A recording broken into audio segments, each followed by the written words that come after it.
Tere, kallid vaatajad! Te vaatate ettevõtlus- ja turundussaadet Impact 8020 ja mina olen saatejuht Kristjan Raude. Täna me räägime sellest, millised on maailma parima kodulehe loomise õppetunnid just tellija poolt vaadates. Nagu me teame, siis hea koduleht võib päris palju uksi avada ettevõttele ja halb koduleht võib need vähesedki kliendid eemale peletada. Minu tänaseks saatekülaliseks on Aleku Peipsi, ettevõttest Mioton. Tervitus, jah. Aleko on ise suur spordifänn ja Aleko on otsustanud muuta lihastoonuse mõõtmist ja seda jäädavalt. Tuleb välja nii, jah. Nimelt ta tema ettevõte arendab siis maailmas täiesti unikaalset toodet Mioton, mis on myomeeter, mida kasutavad näiteks ka NASA astronaudid.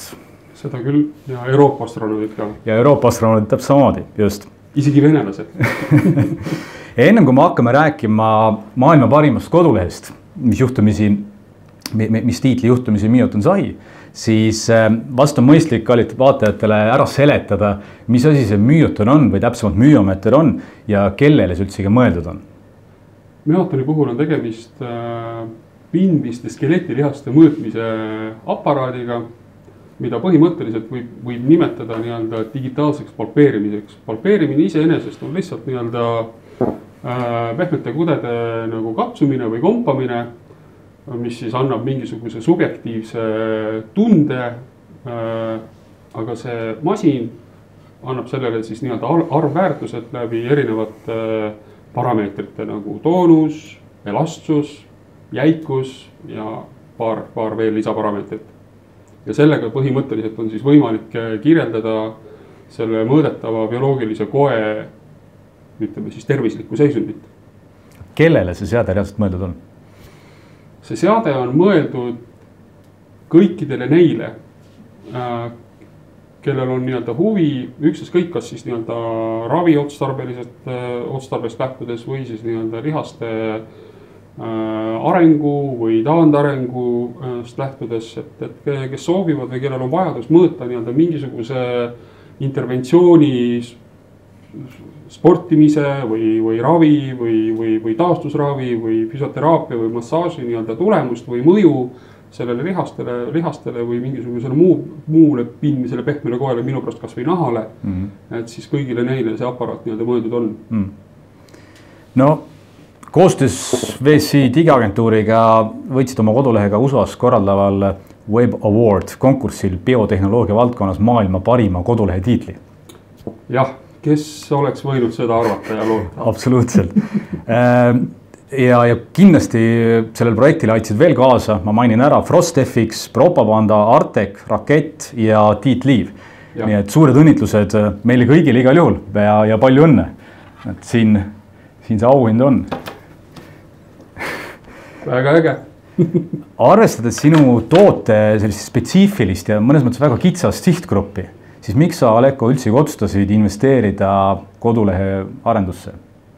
Ütleme niimoodi, et kui ma selle projektiga liitusin, siis see unistus oli mul juba algusest peale, ja see mõte kuskil tagakuklas tiksus, et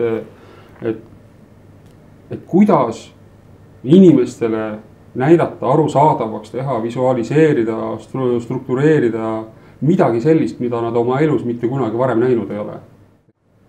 Seda oli päris keeruline teha, eks ole, kuna need tükid olid sellised hõredad, eks ole, ja seda kogemust oli ka veel natukene vähe, et mida ikkagi siis näidata inimestele. Aga ajapikku tulid teadmised, tekkis teatud enesekindlus, rahalised võimalused, turg oli ka juba rohkem valmis ja see võimaldas hakata looma seda kodulehte. Tavaliselt meditsiinivaldkond ja võib-olla analoogsed ettevõtted, nad ei just väga hiilga väga uhkete kodulehtedega. Tavaliselt need on sellised eelmisest sajandist ja selline Alta Vista moodi sellised menüüpuud on seal välja ilusti joonistatud. Kas antud koduleht on sulle toonud ka mingeid huvitavaid kontakte või diile või uusi kliente, kes ütlevad, et kuule, hästi tehtud? Selle kodulehega on selline lugu, et see, kuidas see koduleht meie puhul töötab, on niimoodi, et meil on sadu seadmeid üle terve maailma erinevates riikides. Ma ei tea, äkki 50 erinevas riigis. Ja siis sealt siis nii-öelda kõikides nendes igasugustes teadusinstitutsioonides teostatakse neid teaduslikke uuringuid nii-öelda teemal, mida kunagi varem nii-öelda tehtud ei ole sellisel kujul. Siis nad publitseeritakse ära ja siis audience, olgu ta siis nii-öelda meditsiinitöötajad või akadeemikud, teadlased, researcherid, nagu inglise keeles öeldakse, et nad siis nii-öelda puutuvad nii-öelda hiljem või varem nende publikatsioonidega kokku ja esimene asi, kus nad loomulikult lähevad, kui nad seda sõna sealt publikatsioonist loevad, lähevad nad koduleheküljele. Ja nüüd on küsimus, mis sealt esimesena vastu vaatab, eks ole? Ja kui nad panevad nüüd nii-öelda sellist nagu kaks asja endale nii-öelda ette, et publikatsioon või publikatsioonide nimekiri, mida praegu on juba nii-öelda kümneid ja kümneid ja nii-öelda see koduleht, eks ole, et siis küsimus on selles, et kas koduleht tekitab usaldust või mitte. Kas ta on nagu sama levelil või ei ole? Täpselt, kas on arusaadav, mida nii-öelda tahetakse öelda, kuidas see töötab, mis sellega teha saab ja mismoodi see informatsioon struktureeritud on ja see, mis sealt silmale vaatab, kas seda on meeldiv vaadata, mis tunne nii-öelda südames tekib. Kui tekib usaldus, järelikult on kõik õige. No lõpptulema on ju väga hea, selles suhtes, et auhinnatud, mõlemad pooled on rahul, kliendid on rahul, koostööpartnerid on rahul, kuid seda ei saa öelda küll projekti kulgemise kohta. Sa pead silmas nüüd, kuidas käis nagu kodulehekülje tegemine? Just, kodulehe loomise õppetundidest, eks ole. Et kui sa meie juurde oma päringuga mõni aeg tagasi tulid, siis ma võin öelda, ma võin tunnistada kaamerate ees, et selgelt me võtsime vast liiga suure tüki, mida korraga hakata alla neelema. ja see on kindlasti meie kõige suurem õppetund, et ei tasu nii palju, nii selge sirg vajada ja öelda, et me suudame kõike. Olenemata, kus me täna oleme. Mis on, Aleko, sinu kõige suuremad õppetunnid selle just kodulehe valmimise protsessi osas? Ma tahaks öelda seda, et vaadake, et kui lõpp on hea, siis on nagu kõik hea, eks ole, et mida ma siit õppisin on see, et ma õppisin, ma ei tea, ma tahaks nagu positiivse noodiga öelda seda, et kui nagu väga tahta, siis kõik on võimalik. Küsimus on, et kas on seda nagu soovi, seda indu ja võimalust nii-öelda siis teha ja milliseks see nii-öelda siis nii-öelda tellija ja tellimuse täitja nii-öelda omavaheline koostöö nagu kujuneb, et ma ei tea, võib-olla peab natukene õnne ka olema, aga igal juhul siin oli niimoodi, et ma ei tea, ma olen ise enda jaoks seda koostööd iseloomustanud selliselt, et kaks hullu said nii-öelda kokku, eks ole, et üks, kes oskas nõuda ja teiselt poolt, kes oskasid nagu teha, et mis saab veel paremini nagu match olla, ja täpselt niimoodi see nagu oligi, aga alguses, et et mõlemad pooled saaksid nagu ühele lehele, et suudaksid nende vastastikku siis nagu ära formuleerida ja teineteist nagu kurssi viia, et millised on nagu võimalused ja mida siis ikkagi täpselt vaja on, eks ole, ja kui see tööhind nagu ei rauge ja see motivatsioon nagu püsib nagu üleval, et siis igal juhul hiljem või varem nii-öelda see vesi leiab nii-öelda oma tee nii-öelda kuskilt kivide vahelt nagu läbi voolama hakata, et see hea lõpptulemus, ma kujutan ette, on sellisel juhul ikkagi vältimatu. Kas me võime öelda seda, et nagu hea või ütleme väga hea antud juhul on ja lõpptulemuse saavutamiseks ongi tegelikult pisaraid ja viha ja armastus sinna protsessi vaja? Ma arvan, et see kuulub selle juurde, et sa mainisid väga õigesti, et armastust ja siirast soovi nii-öelda midagi väga ägedat nii-öelda teha. Et kui südames on nagu see tunne olemas, et ta peab nagu äge olema, et nagu et siis ta tuleb ka, ja need nii-öelda need pisikesed pettumused ja tagasilöögid paratamatult kuuluvad sinna juurde, aga tähtis on ikkagi see tunne, et kui see tunne on selline, et vot see on äge, nii, siis võib edasi minna. Siis on õige. Aga kui on selline, noh, ma ei tea, eks ole, et siis äkki tuleks ühe korra veel uuesti nagu vaadata, ja see koht on võib-olla päris ebameeldiv. No igal juhul ma võin oma poole pealt öelda, et nii palju, kui ma olen tiimiliikmetega suhelnud, siis igapäevaselt ma projekti kõrval küll ei olnud, aga noh, meile jääb see projekt nagu aastateks kindlasti kuskile benchmarkina seina peale, et väga head mälestused ja kogemused sellest. Müüoton ja Müüomööter on selgelt täna teeradaja oma valdkonnas. Nii on. Räägi üldsegi meile, millest alustada sellise toote või ettevõtte turundamisel ja turustamisel, kui mõnes mõttes puudub turg, mõnes mõttes puuduvad konkurendid, kelle pealt võib-olla šnitti võtta ja mõnes mõttes puudub teadlikkus, et kust kohast üldsegi alustada sellises situatsioonis? Mina alustasin seda niimoodi, et ma kõige enne võtsin siis nii-öelda baastehnoloogia, mis oli küll mõnevõrra selline omal ajal omas kohas, eks ole, et tänapäeval või muidugi juba aegunud.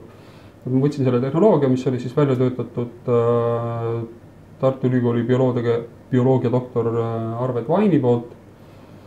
Esimene küsimus mul talle oli, kus on kruvikeeraja. Võtsin selle seadme lahti.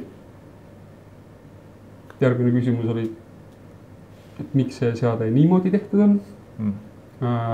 Kuna siis tookord teisi paremaid lahendusi hetkel ei olnud ja minu jaoks oli kohe selge, et selline lahendus nõuab natukene mõtlemist ja ümbertegemist, et ta oleks kompaktne, et ta vastaks rohkem kaasaja nõuetele, annaks rohkem võimalusi. Ja ausalt öeldes ega ma väga täpselt ei teadnud ja ei kujutanud ette, et kui pikk või kui raske see tee saab üldse olema. Et kui ma rääkisin ühe keskastme juhiga maailma suurimast meditsiiniseadmete ja üldse nagu meditsiinivaldkonna ettevõttes Johnson & Johnson, siis ta ütles niimoodi, et kui mingisugust tehnoloogiat hakatakse meditsiinitarbeks arendama, siis keskelt läbi, enne kui see tehnoloogia turule jõuab ja hakkab pead tõstma, läheb selle jaoks 15 aastat. Et põhimõtteliselt siin võib iseloomustada tüüpilist ettevõtjat, kes on natukene kartmatu, hüppab lennukist alla ja siis ilma langevarjuta poole tee peal siis mõtleb, et kuidas ma selle langevarju endal meisterdan, et ilusti maanduda. No jah, sellepärast, et mina ju ei teadnud, et see asi ei ole võimalik. Kui ma rääkisin doktor Arvid Vainiga sellest, siis doktor Arvid Vain ütles mulle niimoodi, et teadete, Aleko, et sul ei ole mõtet siin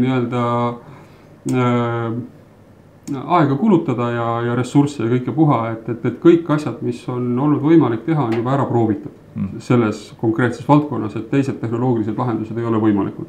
Aga kuna mina seda ei teadnud, siis Rääkides sinu sihtgrupist, siis tegelikult sinu sihtgrupp on arstid, spordiarstid, spordiinimesed. Need on mõnes mõttes väga raske mõjutada sellise efektiivse turunduse mõistes ja kontekstis, et millised turustuskanalid või millised mõjutamismeetodid sinu valdkonnas kõige rohkem töötavad?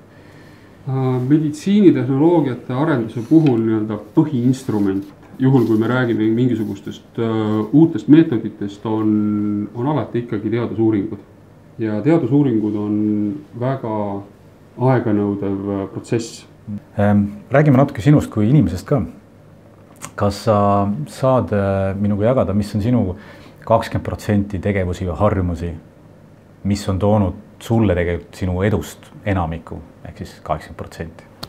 Ma arvan, et need on need asjad, mida koolis ei õpetata ja elus ei õpita. Et need on vist sünnist kaasa antud mingisugused teatud sorti isikuomadused. Ma arvan, et soov teha, energia, et soov teha midagi ägedat, kui teha, siis teha hästi. Ja niimoodi on mind iseloomustatud, et umbes niimoodi, et kui ma teen, siis ma teen täiega ja kui ma ei tee, siis ma ei tee üldse, et siis on ämblikuvõrgud rikuvad laes. Aga kui lööme adra maasse, siis lööme nii palju või vähegi läheb. Kui saatevaatajad peaksid sinu ettevõtte või sinu enda tegemisi, toimetamisi soovima lähemalt uurida ja kursis olla, pöialt hoida sinu ettevõttele ja sinu seadmele, siis milliseid kanaleid sa neile soovitaksid? Mingisugused highlightid ma olen pannud enda Facebooki koduleheküljele ja kui tulevad mingisugused suuremad uudised nagu näiteks kosmosesse minek, et siis meil hakkab jooksma uudisinupuke nii-öelda meie kodulehekülje peal ka. Reaalselt su seade ju läheb nüüd kosmosesse järgmine aasta? Jah, see on küll selline ajalooline moment nii Eesti kui terve maailma jaoks sellest, et esiteks, et Eestist ei ole teadaolevalt mitte ühtegi terviktehnoloogiat varem rahvusvahelisse kosmosejaama saadetud ja maailma kontekstis ei ole lihase toonust ja biomehaanilisi parameetreid mitte kunagi kaaluta olekus varem mõõdetud. Nii et selles suhtes not too bad. Suurepärane. Palju õnne igal juhul selle saavutuse puhul. Aitäh! Lõpetame sellele saate tüüpilise ankru küsimusega, mis mul on.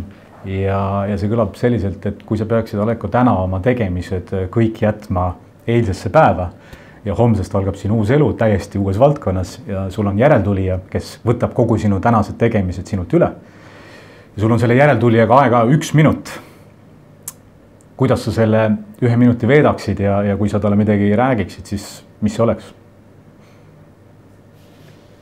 Ma arvan, et ma ei räägiks talle mingisugustest tehnoloogiates ja asjadest, ma ei räägiks talle mitte midagi. Ma räägiksin talle hoopiski elu põhialustaladest.